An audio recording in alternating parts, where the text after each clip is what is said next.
So this is from the probability activities packet, and this is section 2B. It's called Igor and his coins. And in probability, sometimes you're just trying to come up with a list of things that you need for finding probabilities. So in this one, Igor has 3 coins in his pocket, and they're pennies, nickels, and dimes.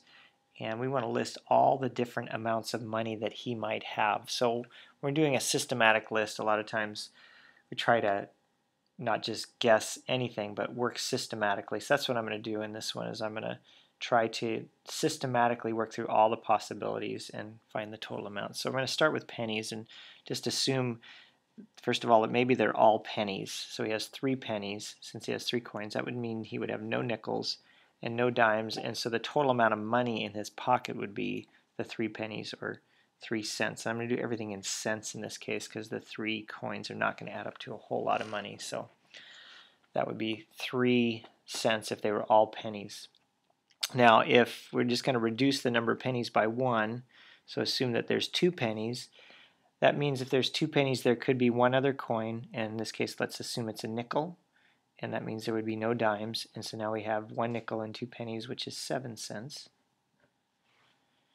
And we're going to continue, again, working with pennies. Now, that's one of the options with 2 pennies, so there's another option with 2 pennies, and that could be, instead of the nickel, that it would be the dime is the other coin.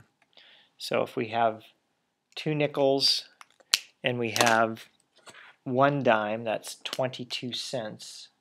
Sorry, 12 cents. Dime and 2 pennies is 12 cents. So 10 cents and 2 cents more is 12 cents. And then, so that's kind of all the ways that I could do with 2 pennies. So now I'm going to go to 1 penny. And so if I had 1 penny, that means I still have 2 other coins, so it could be 2 nickels. And I'm always going to try to do the maximum in any row I can and then work down from there. That's kind of my system, is start with the maximum here and work down. Start with the, whatever the maximum is here, and now work down. So I have 1 penny, 2 nickels. That means I have no dimes. So 10 cents and 1 cent is 11 cents. So keep going. And there's still, with 1 penny, I could have, instead of having 2 nickels, I could have had 1 nickel and 1 dime, really one of each coin. So now I have 10, 15, 16 cents. And then again, kind of working down the nickels, I know with the 1 penny, instead of 2 nickels or 1 nickel, pennies, or 0 nickels, 1 penny, and then 2 dimes. So now I still have the 3 coins. 2 and 1 is 3. 2 dimes, 20 cents, and 1 penny is 21 cents. And again, I'm going to keep going because I think there's more possibilities. But I think that's all the possibilities now with 1 penny.